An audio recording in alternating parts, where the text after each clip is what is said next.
For almost 70 years, the Queen has been the head of the most famous family in the world. But one day there will be a changing of the guard. Her son Prince Charles is waiting in the wings. He's certainly the best trained king we're ever going to have. He's been waiting and training for decades. Since birth, Prince Charles has been preparing for the ultimate role, and with that comes a pressure to choose the perfect bride. He couldn't really step out with a member of the opposite sex without the press immediately analysing everything about this person. When you marry into the royal family, you marry into pressure. Tonight, royal insiders share the secrets of Charles and Camilla's rise to the top. The ups, the downs, and the scandal.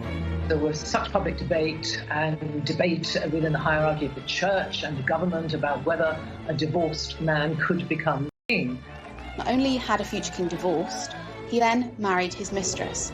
The secret love that rocked the royal family. The Camilla affair did huge damage to Prince Charles's standing. They no longer trusted him, and many people didn't want him to be the future monarch. But have Charles and Camilla finally won the public's affection? Ladies and gentlemen, I'm going to say a few brief words. It's hard to imagine that when Camilla was the most reviled woman in Britain, that today she is wife of our future king. Once young lovers, now 50 years later, are they ready to rule together? Charles was born very simply to be king. I think he's strong enough and positive enough, with Camilla by his side, to make a very positive, good king. The story, as will be written in the history books, will be a great love story.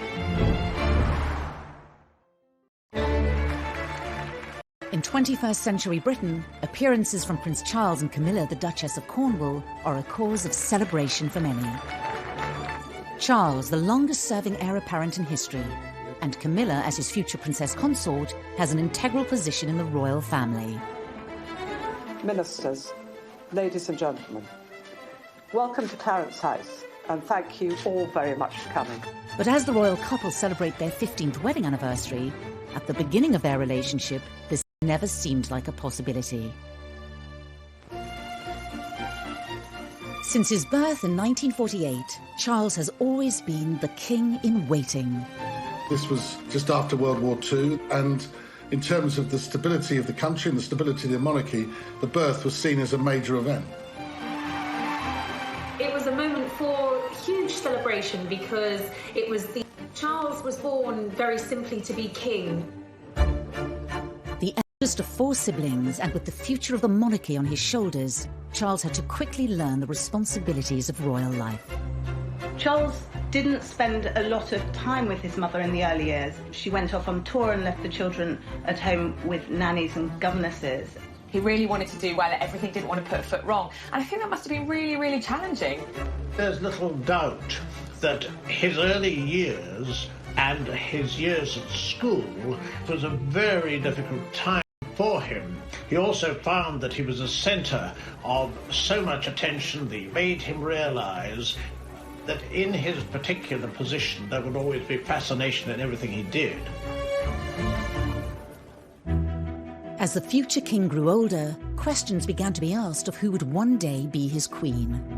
There was acute interest in his private life from the start, really. And of course, that forensic press scrutiny was something that continued through the years. Any woman that happened to be on his arm was already listed as the future wife and a future queen. It does bring a lot of pressure. He was a fit guy, you know, he was very intelligent, the girls seemed to like him, but he was in a way weighed down by all of these worries of expectations of what was expected not only of him as heir to the throne, but of his future bride. In the early 70s, Charles would make an introduction that would change the course of royal history. Camilla came from a very high society background. She had aristocratic links back through her family, and she had a very kind of privileged high society upbringing. Camilla was engaged to Andrew Parker Bowles. They were going to get married, and then it didn't happen. It was a sort of on-off relationship, and while it was off, Camilla sort of befriended Charles. They clicked immediately. There was a chemistry between the two of them, and really, I think probably Charles fell in love with Camilla from the moment that he met her. In many ways, she did tick the right boxes for a future consort for the Prince of Wales. But did those close to the future king approve? It's fair to say that the senior royals, and certainly the important figures in Charles's life, his mother, his father, and the Queen Mother, who Charles was incredibly close to, he always turned to for advice and would certainly have wanted the seal of approval from. They certainly didn't think that she was suitable future royal bride material. She had a past, and she romanced Andrew Parker Bowles. Parker Bowles had also gone out with Princess Anne.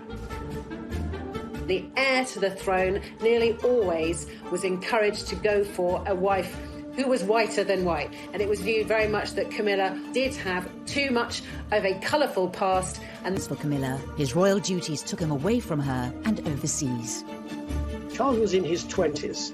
He was having to do military service because he's one day going to be commander-in-chief.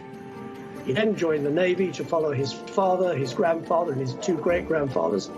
And it was very important to him to fulfill that role because that's what's expected of him.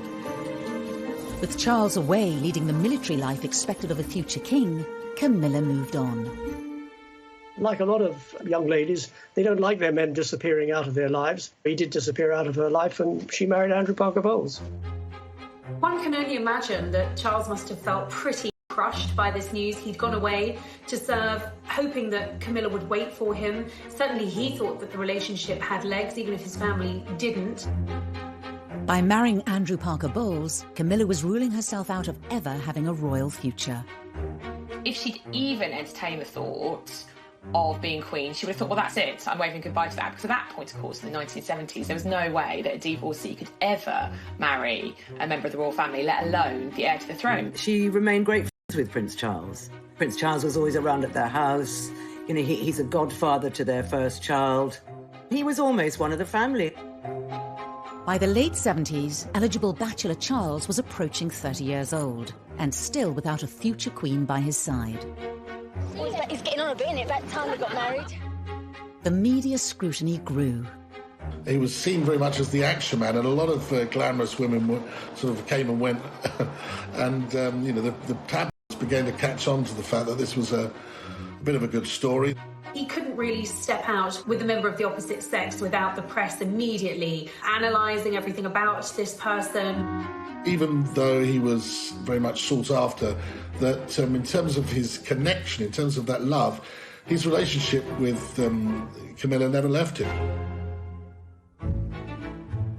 One of the women Charles dated was Lady Sarah Spencer. An aristocratic family with earls and dukes dating over 500 years and links to Winston Churchill, the Spencer name was an ideal match for a royal prince. Although the relationship with Sarah didn't last, it resulted in Charles meeting her younger sister, Diana. Shortly after the funeral of Lord Mountbatten had been assassinated, Charles had been very, very upset. And Diana said to Charles, I saw you at that funeral and you looked so terribly sad. And he was very touched by this. And there was beautiful young girls showing him attention. And clearly he felt a lot of responsibility too, to fulfill what was necessary as the heir to the throne and get married. Where Camilla had been deemed unsuitable as a future queen, Diana was the proposed at Windsor Castle. He was given more as an ultimatum by his father to either marry Diana or let her go. Diana ticked all the boxes. She didn't have any baggage. She hadn't had any relationships really before meeting Prince Charles. He thought she was the kind of girl he could grow to love. Despite the shortness of their courtship, the palace, press and the public were enamoured by the royal couple. Why have you come here today? To try and get a glimpse of Diana and Charles. Why are you so pleased? Because I think she's just the right person for him.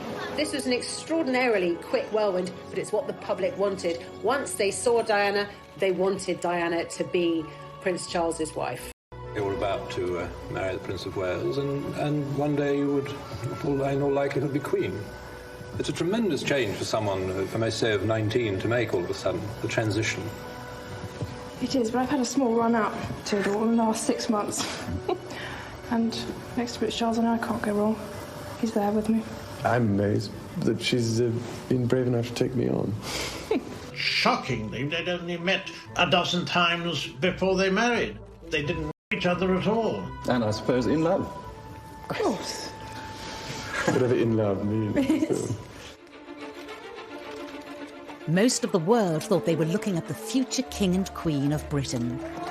Everybody likes to think when they get married that they're going to be married for life. It's a fairy tale. I saw for myself, they were in love with each other at the beginning, but somewhere along the line, it collapsed.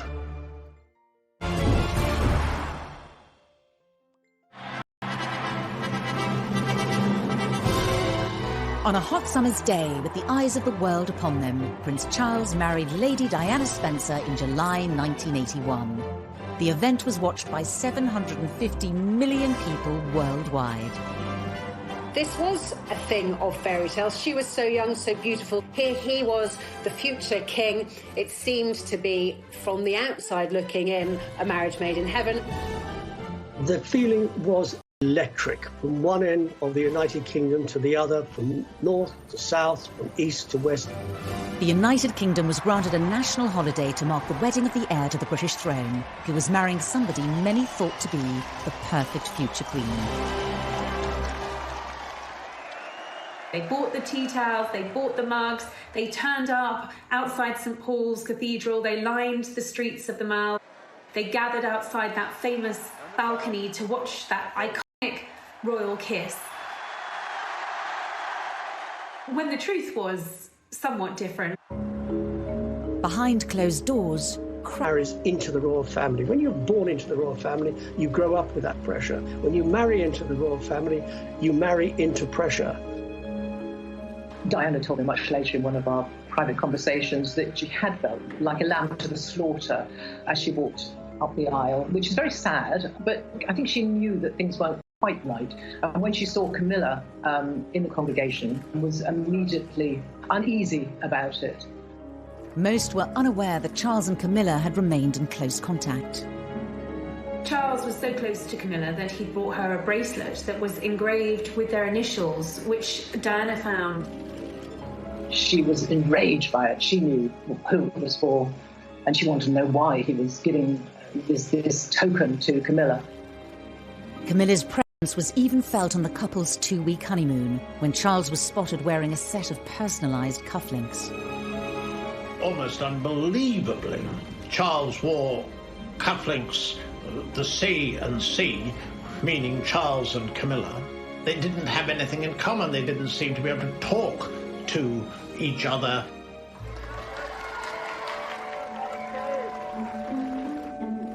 Despite whispers in the press of a rift between the royal couple, within 3 years, Charles and Diana had welcomed 2 sons, William and Harry, into the world. Royal insiders pinpoint this as the moment that Charles and Diana's relationship was starting to break down. Charles wasn't the fully hands-on dad that she would have expected, and I suppose that created a distance between the two. She strongly suspected that Charles was still in love with Camilla and hadn't let go of her. Diana felt cut off, she felt isolated, she felt betrayed. Royal tours gave the press a first-hand look at the cracks in the marriage. Diana had asked Charles to come with her to the Taj Mahal, the Temple of Love. And he'd refused. And she was really hurt by that. So she made a point of going on her own. A tour of South Korea in 1992 would prove to be their last overseas engagement as a royal couple.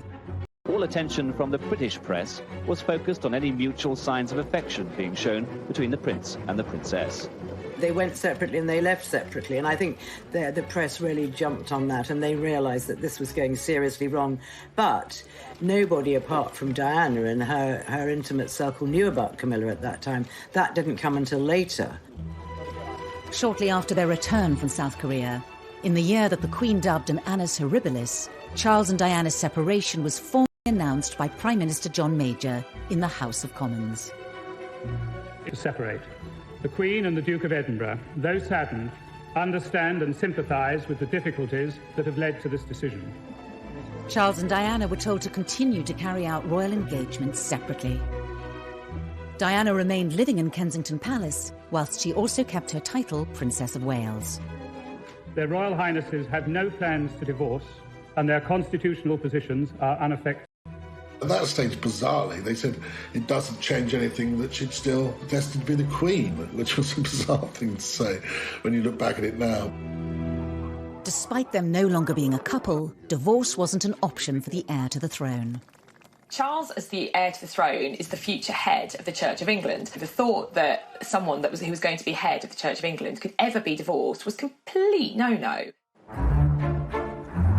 The heartbroken public were unaware of the reasons behind the separation of their future king and his queen. What do you think of the news today that she's going to live separately from Prince Charles? She's not. That's the first time I've heard that. First time I've heard that. At that point, there were whispers within the palace, within the press, but nobody really had the full story. But within months of Charles and Diana going their separate ways, leaked phone calls seemed to publicly confirm Camilla's relationship with the future monarch. Tabloid newspaper had somehow managed to get access to conversations between the future king and his lover, Camilla Parker Bowles, which were at best described as intimate, although I'm sure the Queen probably had other choice words for the conversations that were leaked. This, after all, is the future king, someone the nation needs to look up to have the utmost respect for. And here he is, on tape, speaking to his lover, telling her that he wishes he could be a Tamil. The revelations proved devastating for Prince Charles, whose press image had been at an all-time high just a decade earlier. Prince Charles was in Shetland today, doing his best to look as if personal problems were the last thing on his mind, and he avoided all questions about the Camilla Gate tapes. The Charles-Camilla Gate was catastrophic, and it was the beginning of the public's absolute hatred of Camilla, and his standing plummeted as well. People thought he was ridiculous, they thought he was cruel, they deemed them both to be incredibly cruel to have done this to Diana. The leaked tapes were the beginning of a public feud between Charles and Diana, later dubbed the War of the Waleses. Charles and Diana fought each other using friends in the press. This was open warfare. In a rare television interview appearance, Prince Charles sat down with broadcasters. Mrs. Parker Bowles is a great friend of mine. I have a large number of friends. I'm terribly lucky to have so many friends who I think are wonderful and make the whole difference to my life, which would become intolerable otherwise. And she has been a friend for a very long time. During the unprecedented documentary, Prince Charles publicly confirmed for the first time that he'd been unfaithful to Diana. Dickie Arbiter was Prince Charles's press secretary at the time. And I warned them at the time, it would have to be warts and all. You cannot deny anything, you cannot leave anything out, and nothing was left out, because Jonathan Dimbleby asked the Prince of Wales about extramarital relationship. Did you try to be faithful and honourable to your wife when you took on the vow of marriage? Yes, absolutely. And you were? Yes. Until it became irretrievably broken down. He admitted that he had been unfaithful, although he said not until his own marriage had irretrievably broken down, both of us having tried. But that was the headline: Charles admits adultery.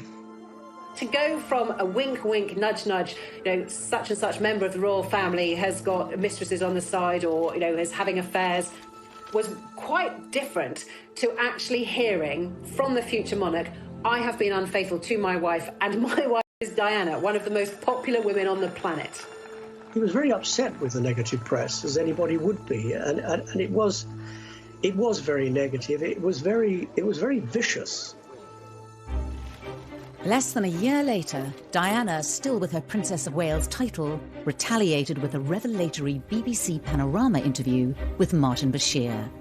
It was an absolute secret. No one knew about this. Very few people within the BBC knew it was happening. I certainly didn't know, as the BBC's royal correspondent, until 24 hours before it was going to go out.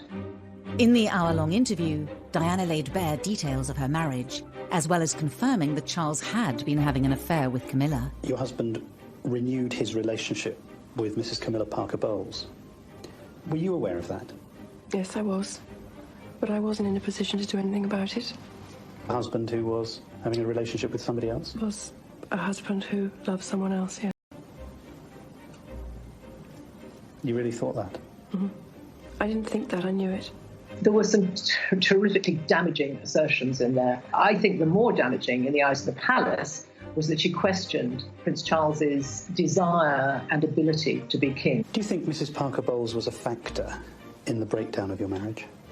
Well, there were 3 of us in this marriage, so it was a bit... After the Panorama interview, and she was very contrite, she was very sorry that she had done it, but why had she done it in the first place? It was all this sort of attacking each other, getting back at each other. The scandal rocked the royal family. This is not what the monarchy is supposed to be about, and it had become a complete soap opera. The Camilla affair did huge damage to Prince Charles's standing amongst his people, amongst his subjects, the British public. They felt that he had acted disgracefully towards Diana. They no longer trusted him, and many, many people didn't want him to be the future monarch. In the midst of the public chaos, Camilla's marriage to Andrew Parker Bowles also came to an end. Up until that point, Andrew was more than happy to let Charles and Camilla's affair go on, providing it was in private. As soon as it came out into the public and he was presented as this injured party, he couldn't let it go on, and the couple filed for divorce. Could Charles's reputation ever recover? Had his affair with Camilla ended all hope of them ever being together? By this stage, of course, there was no prospect of her realistically, as it was seen at that time, of ever becoming Charles's wife.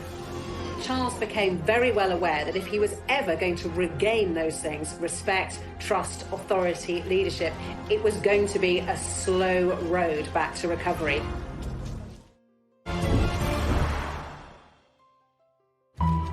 Charles and Camilla's affair had been explosive for the monarchy. Prince Charles was in Shetland today, and he avoided all questions about the Camillagate tapes. The popularity of the future king was at an all-time low with the public, as was Camilla's. So at this point in the kind of mid-90s, Camilla her reputation was absolutely traduced. She was a marriage wrecker, she was a temptress, she looked like a horse. People would spit at her in the streets. Her public reputation that she was a complete evil witch, and she had seduced Prince Charles from his gorgeous wife. She was, I think it's fair to say, the most hated woman in Britain at one point. Charles's relationship with Diana had also sunk to a new low.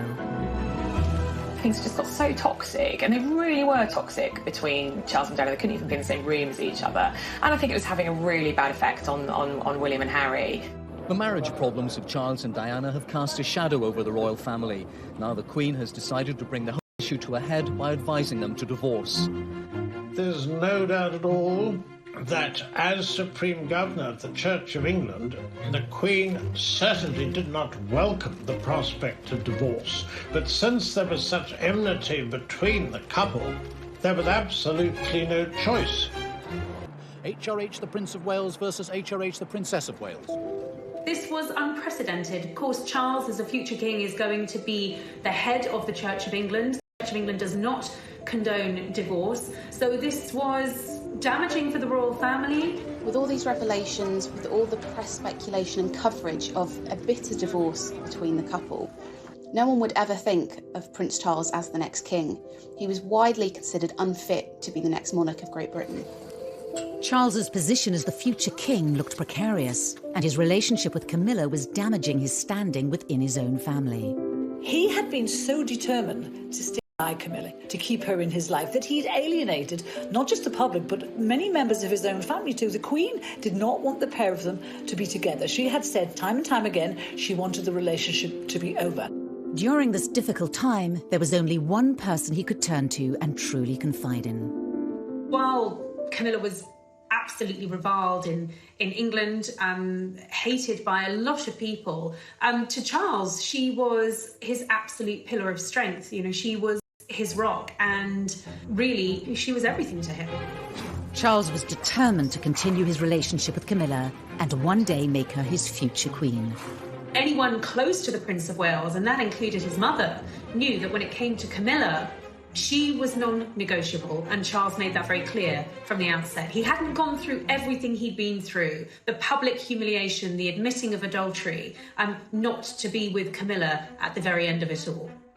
When Camilla was divorced and Charles was divorced, it kind of opened up the possibility of the two of them getting together, but both of them being very sensible people and grown up, realised that this would not be a walk in the park. They would have to do it very gently to ease Camilla into society. If Charles was to keep his throne and one day end up with the woman he loved, he would have to improve his public image and regain their respect. Charles went into damage limitation and firefighting on a level that, frankly, the palace were probably not equipped to do. Charles employed Mark Bolland, a very seasoned and experienced PR professional, to rehabilitate his and Camilla's image. One of the ways he did that was he absolutely befriended all the newspaper editors, he befriended all the newspaper owners, and he gave those editors stories, favourable stories about Charles, about Camilla. And he would feed us little bits of information. He would tell us what Camilla was up to, what Charles was up to, what his feelings were about Camilla. Then Prince Charles and his sons, on their first day together on holiday, appeared, having deliberately and most unusually encouraged the press and television coverage. He was beginning to lay the groundwork for the woman who he wanted to one day be his queen. But in 1997, tragedy struck. We have reports from Paris that Diana, Princess of Wales, has been killed in a car accident. I think that Charles was devastated when Diana died. I think he was racked with guilt. I think also he wanted, as the Queen did, to protect William and Harry. But the monarchy tends to work using precedent. There was absolutely no precedent for the outpouring of grief, which was completely unique when Diana died. But there's no question that Charles' attempts to get the public on side with Camilla were obviously set back. In the face of this national tragedy, it looked like the British public would never accept Camilla as part of the royal family. I think that after Diana's death, I mean, Camilla was abused in the street, was yelled at, she had nasty letters written to her. It was really difficult for her. The size of the challenge that was facing Charles and Camilla was immense, and many people thought it was impossible. People thought if they wanted to be together, they would have to be together abroad, that it could never, ever happen within the United Kingdom. A year after Diana's death, Charles restarted his campaign to introduce Camilla as the woman who would one day stand beside him. But he was met with strong opposition. The Queen was quite clear that she was not going to meet Camilla. She didn't want to hear about Camilla, and it was still a name that really wasn't widely spoken in palace corridors. She, as constitutional monarch, felt she should uphold the standards that she'd adhered to all her life, and should she accept that her divorced son should be with a divorced woman? Should she condone this relationship? Was that what her faith, her religion, she's very religious, would guide her to do?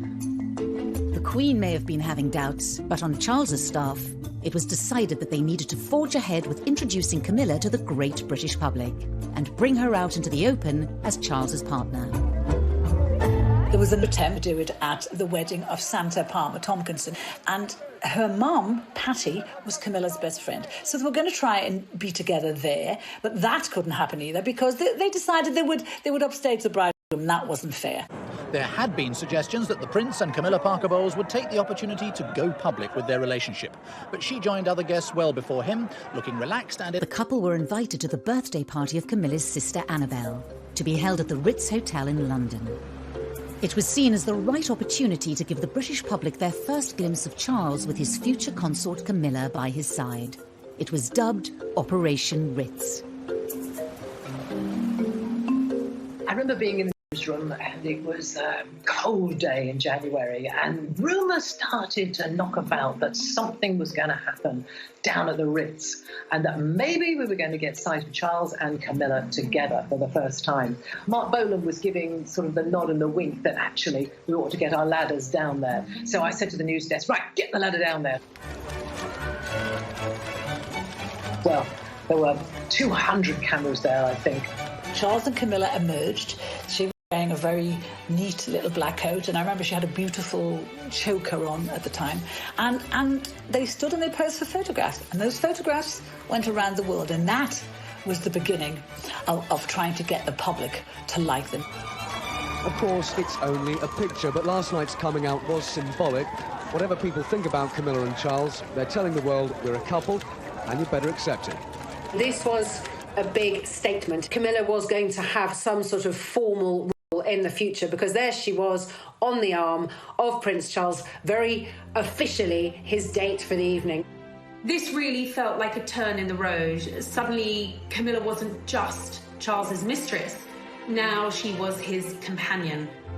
Now the press had their first picture of them. It was down to the Queen to give the relationship the seal of approval. In 2000, she agreed to attend a birthday party for King Constantine of Greece, to be held at Charles's home, Highgrove. So on the guest list was Camilla. It seems Camilla's friendship with King Constantine of Greece, seen here at his daughter's wedding, was crucial to her inclusion on the guest list for his 60th birthday party today. The Queen, it seems, made a very deliberate decision to attend. As the press officers in the royal family are very frequently reminding me that, Emily, private things remain private. Sometimes private things do not remain private when they want to send a message. And at that particular point, they wanted to show, or at least Charles wanted to show, Camilla had got the ultimate seal of approval from his mother, the head of state, the Queen.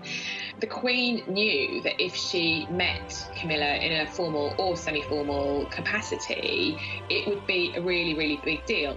Buckingham Palace are playing down the importance of today's meeting, but for Charles and Camilla, it is a milestone. The heir to the throne's long-term companion, now accepted in royal circles.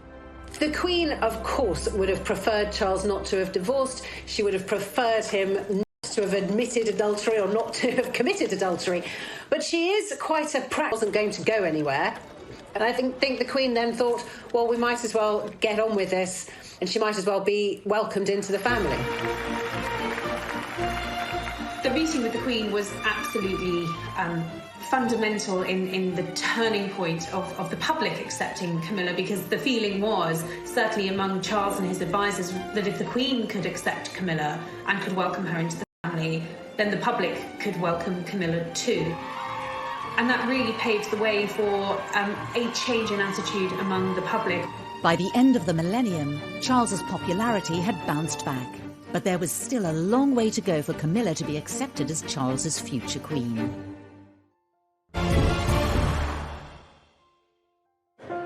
As king-in-waiting, Charles will not only inherit the throne one day, but also become supreme governor of the Church of England.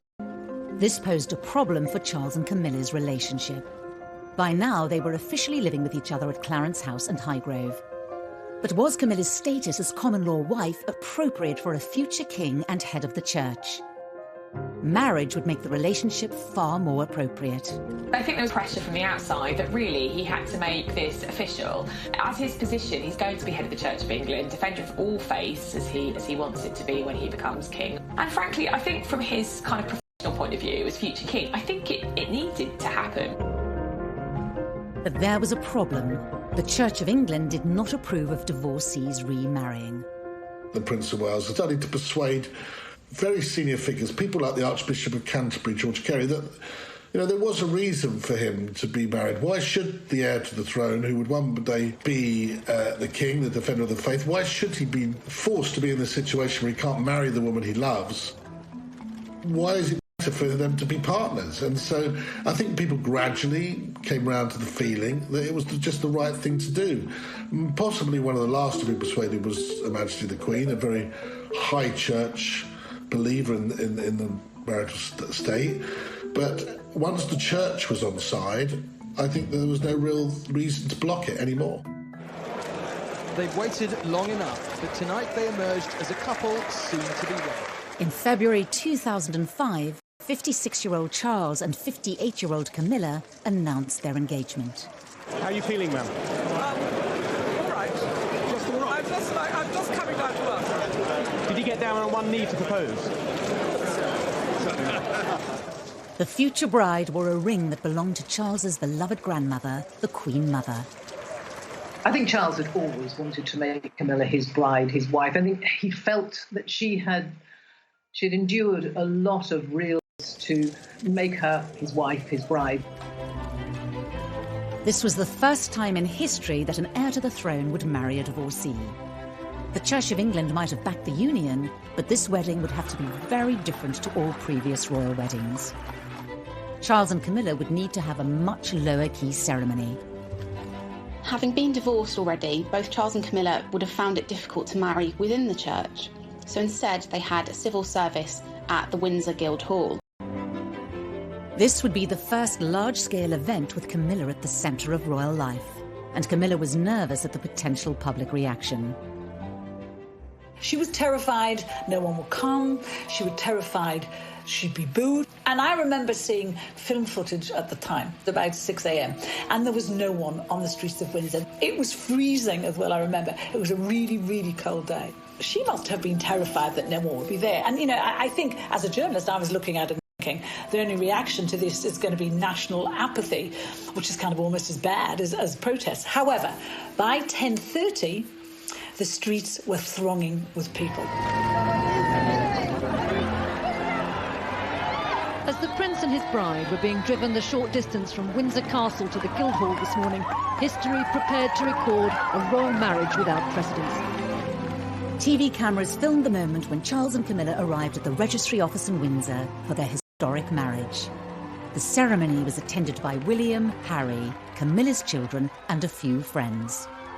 The Queen, as head of the Church of England, did not feel that she could attend, but she did join the couple for a blessing at St George's Chapel afterwards. The first time the public got to see the Queen really close to Camilla was when Charles and Camilla came out of St George's Chapel after the blessing of their wedding ceremony. And there was a picture that didn't appear to be staged. It seemed very, very natural, but there was Camilla by the Queen's side, Queen looking very happy, very relaxed, and, well, Charles looking like the happiest man on earth, because I think on that day he probably was.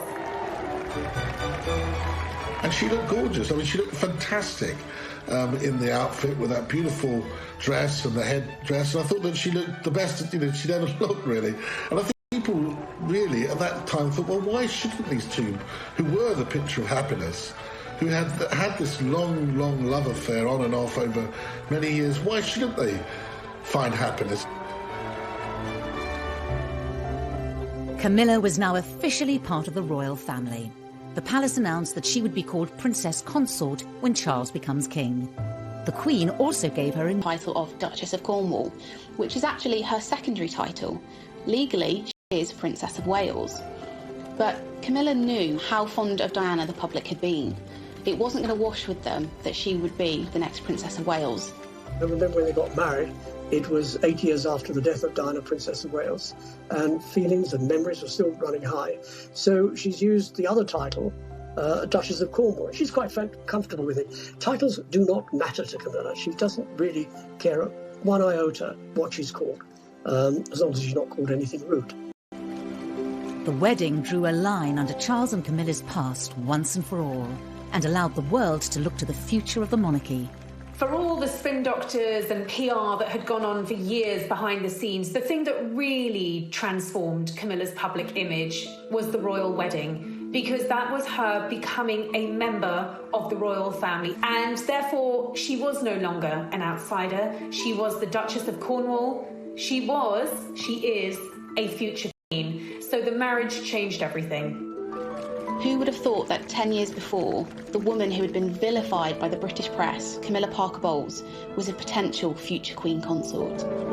Now that Camilla was officially part of the royal family, the British public could see what sort of future consort she would be. Of course, once she had married into the royal family, she became Charles's consort. She was there with him on royal engagements. She accompanied him on some royal tours, and actually Camilla proved to be incredibly popular. She did her own PR. She didn't need a spin doctor. She did what she does best.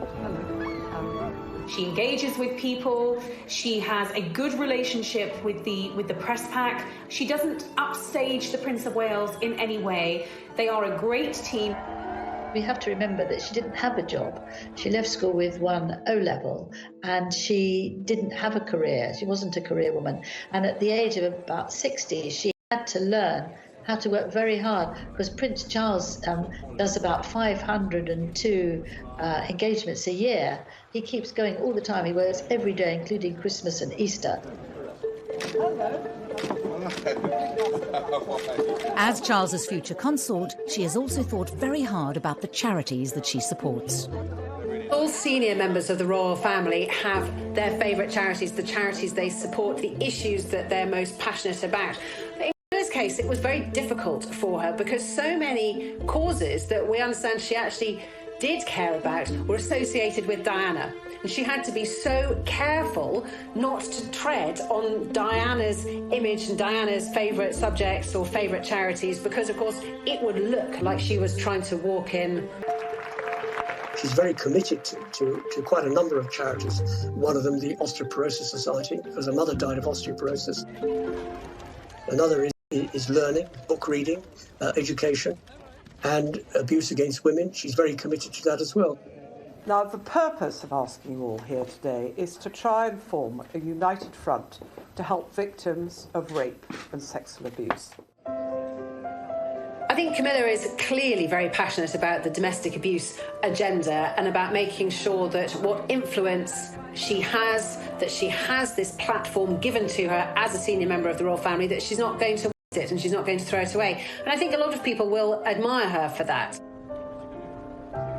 As the wife of the heir to the throne, Camilla's image has radically changed. We saw a bit of a makeover ahead of the royal wedding. She lightened her hair, she clearly had a lot of work done on her skin. She was radiant, she stopped smoking, and all of these things to please Charles. And her sense of style changed too. Now we were seeing her in far more regal attire, experimenting with beautiful dress codes. She's a great lover of hats. She really wears hats well. We saw her coming out in jewellery from the royal collection. So really emerging as a royal. As Duchess of Cornwall, she suddenly began to scrub up pretty well. And she wore some beautiful clothes. And she's adopted a style which she wears quite pale clothes, which suits her as she grows older. And she's very smart. I dare say behind doors, she probably actually still puts on a pair of wellies and some smelly old jeans and really enjoys dressing down. But she also dresses up very well indeed now. Over the past 2 decades, Camilla's relationship with the Queen has also transformed. Of course, it was a slow burn, and I think that they obviously had to build their relationship. They had to develop that. They have a shared love of horses. They're both outdoorsy. They're both country ladies. It's interesting that when you see Camilla with the royal family, she seems very much at the heart of it. When you see her with the Queen, and they're always giggling, the pair of them, they seem to have a lot in common. And it's just interesting how we've gone from the Queen not wanting her, even as back as 1970, she didn't want her because she was a bit of a gal. And it's precisely because of that now, because she's a bit of a gal, because she's good fun, that the Queen wants her around. At the Queen's Diamond Jubilee, the country celebrated 60 years of the Queen's reign. But it was also an opportunity to clearly show where Camilla was in the royal family's pecking order. When the Queen decided to put Kaying, this is Charles's wife, she will one day take my place, and she is the future of the British royal family. And that marks such a turning point from the woman who'd had bread rolls pelted at her in the supermarket as the wicked mistress of the heir to the throne. Of course, it's a terrible cliche to say that a picture paints 1,000 words, but that image tells you that Camilla has come in from the cold. That was a very, very big moment for Camilla.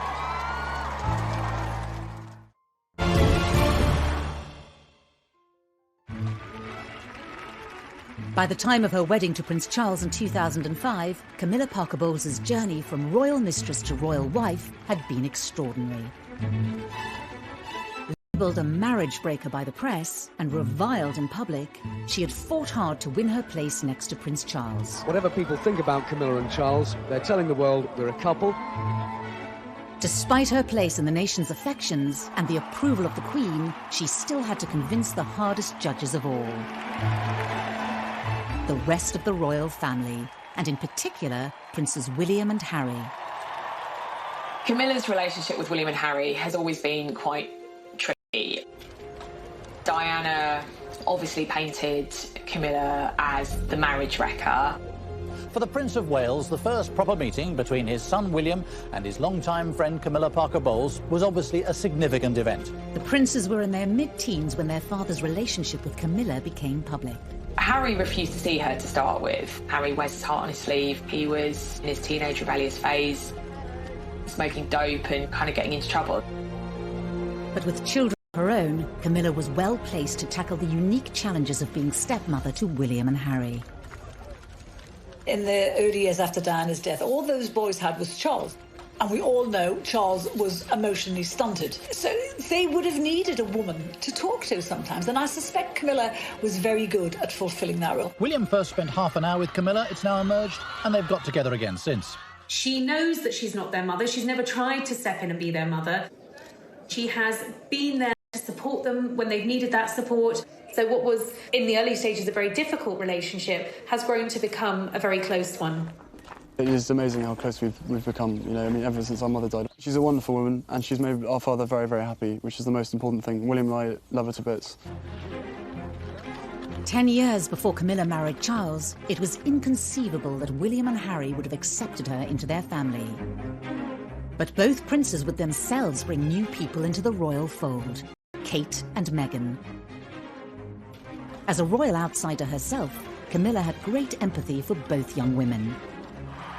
For Kate in particular, Kate didn't know how to be royal, so she would have felt like an outsider. And in those early days, she was pursued by the paparazzi, by the press. The new bride has experienced it at first hand. She, not William, will be the focus of attention. While Camilla, she knew how it worked, and she was in a very good position to give Kate advice. After the royal wedding, she took Kate for lunch, I think, just to sort of settle nerves and give some good stepmotherly advice. She has been there for the Duchess of Cambridge.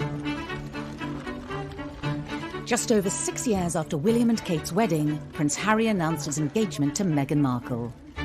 Royal watchers talked of her as someone quite unlike the other members of the family. But she had much in common with her future husband's stepmother. In many ways, Camilla had paved the way for Meghan, in the sense that they were both divorcees, neither of them were royal, but I think Meghan took any criticism of her position personally. Camilla would have been there to tell her not to take it personally, and that this is just what happens when you're an outsider. Throughout her life with Charles, Camilla has always maintained an upbeat public persona in the face of criticism. It's a quality that has rubbed off on Charles.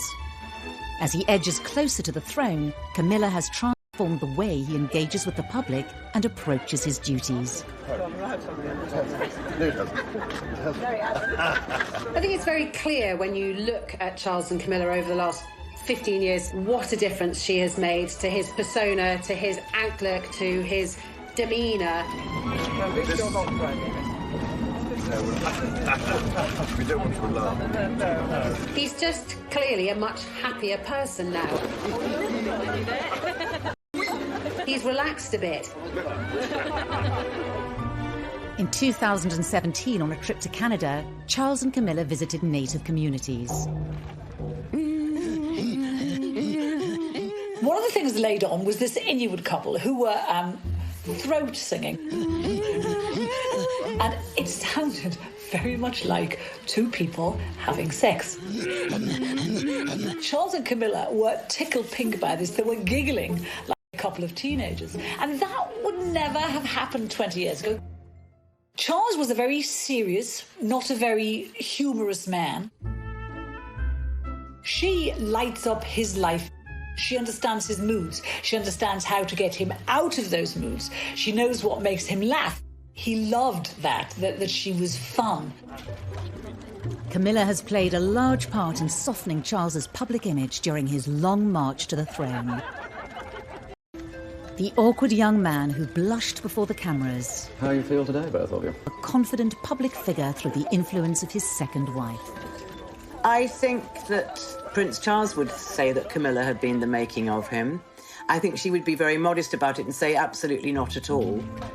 But there may be one area of Charles's public activity which Camilla is powerless to change. His now infamous so-called political meddling.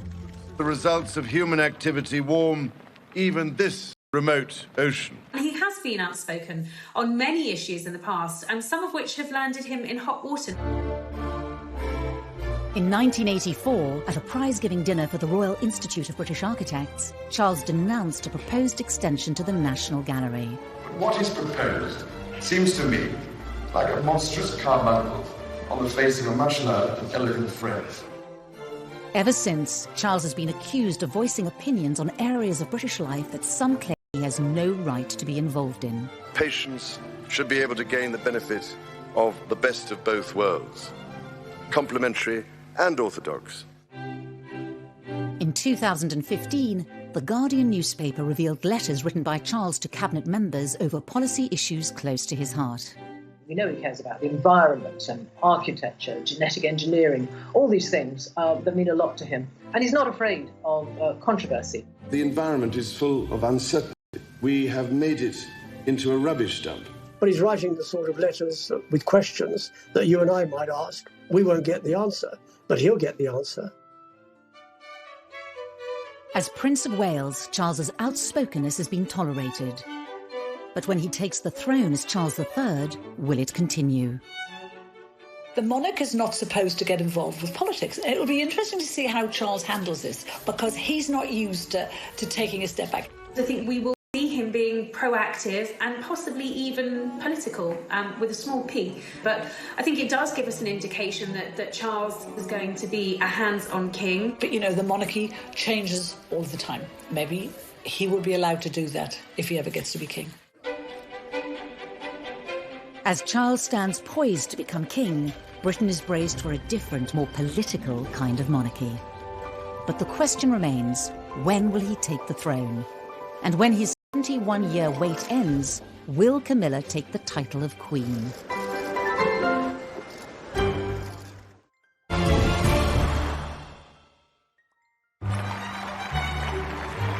Prince Charles is the longest-serving heir to the British throne in history. In 2020, at the age of 71, his wait to become king continues. Yet with Prince Philip, the Queen's greatest supporter, the centre of royal power for Charles to fill. Prince Charles has stepped in where Prince Philip would have been. He now joins the Queen for the Royal State opening of Parliament. It's been suggested that Charles would be the next head of the Commonwealth. This is an occasion to celebrate with renewed pride our remarkable Commonwealth family.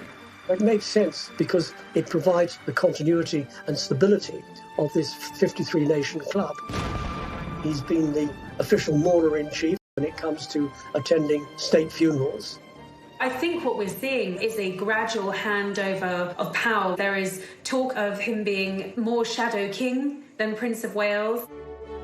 After so long on the sidelines, Charles is now on the cusp of stepping onto the British throne, with Camilla firmly by his side. But what kind of leadership style will we see under Charles? I think he's strong enough and positive enough, with Camilla by his side, to make a very positive, good king for our times, whatever kind of times we have. Because of Brexit, because of divisions within the country, Prince Charles is going to have to heal a divided nation and try to make it a united nation. After contracting coronavirus in March 2020, Charles gave a message to the nation, offering solidarity with others affected by the greatest health crisis in a generation. It hinted at what we may see when, as king, he is called upon to speak in times of crisis. None of us can say when this will end, but end it will. Until it does, let us try and live with hope and, with faith in ourselves and each other, look forward to better times to come.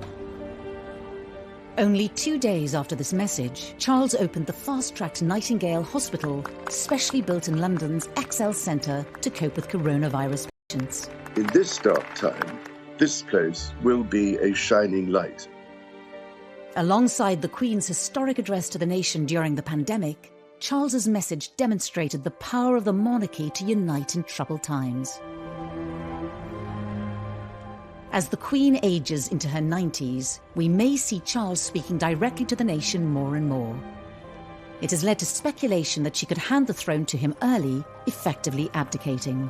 Abdication is still quite a dirty word in royal circles. I don't think she will contemplate abdication unless forced to do so by ill health. The Royal Navy's greatest battleship had been chosen for the voyage to the Cape. When the Queen famously made her address to the nation in South Africa in her 20s, she swore she would be Queen for the rest of her life. I declare before you all that my whole life, whether it belong of our great imperial family to which we all belong. The vows that she made on her 21st birthday to serve until she takes her last breath, I think those vows are as true to her now as they were then. The last time a monarch abdicated was in 1936, when Edward VIII stepped down so he could marry American socialite Wallis Simpson. As a divorcee, the morality of that era made her an unacceptable bride for the king. But 60 years later, Britain was more accommodating of Charles and Camilla, both divorced from previous marriages. Abdication may not be palatable to the palace or the public, but further back in royal history is an example of another way that power could be handed over to Charles. In 1811, as George III became incapacitated with mental illness, Parliament invoked the Regency Act, whereby his son could rule in his name as the Prince Regent. The Regency Act remains at the disposal of any reigning monarch. The Regency Act means that she still retains the title, but the next in line, i.e. Prince Charles, will do all the duties for her. I don't believe for a moment that there will be a Regency Act invoked unless there is a serious illness that prevents the Queen from carrying out her duties. There are no signs of that. However it may happen, the rule of Charles III edges ever closer, with Camilla destined to be by the king's side. 20 years ago, it was inconceivable that the British public would have tolerated her in this position. But today, it seems she will be welcomed warmly into the role. But will there be support for her taking the title of Queen, even though Clarence House stated she would be Princess Consort at the time of their engagement? I think after everything that she's been through, all the vile press that she had to put up with, the names, the backstabbing, I think he will want her to be Queen Camilla. There will be some sort of testing the water. There will be focus groups and polling being done to find out if that is acceptable to the British public. I mean, what's a rehabilitation? She was the most hated woman in Britain. She had, tempted him away from his perfect wife and children, and they were having this affair, and it caused this divorce and the scandal of the 90s. To then be crowned as Queen Camilla is absolutely extraordinary. Whether she is called Queen or not, Camilla will be the closest confidant and support for our next king. But who else will be included in Charles's monarchy? There have already been signs. Very clear for quite some years that he wants to streamline the monarchy, and he doesn't want too many members of the family to charge the British taxpayer more than they have to. Although might be a good thing for the taxpayer and a good thing for the way the royal family work, it's not such a good thing for the charities, because you can't stay involved with all these charities with so few people. With the high-profile departures of Harry and Meghan, followed by Prince Andrew's dramatic exit from official duties, Charles's push for a smaller monarchy is already becoming a reality. We are now at a point where we are almost on a skeletal royal family. It's gone beyond streamlined. We've got the Queen, we've got the Prince of Wales and the Duchess of Cornwall, we have the Cambridges, and of course, Princess Anne. Whatever form Charles's inner circle takes, Camilla will be beside him, as she has been for 20 years. Their journey as a couple together has not always been smooth. But it seems for now, destined for a happy ending. The story, as will be written in the history books, will be a great love story, and it will be not only a king in waiting who had to wait 50 years to get on the throne, but also a prince who had to wait decades and decades to get the woman he'd always been in love with by his side.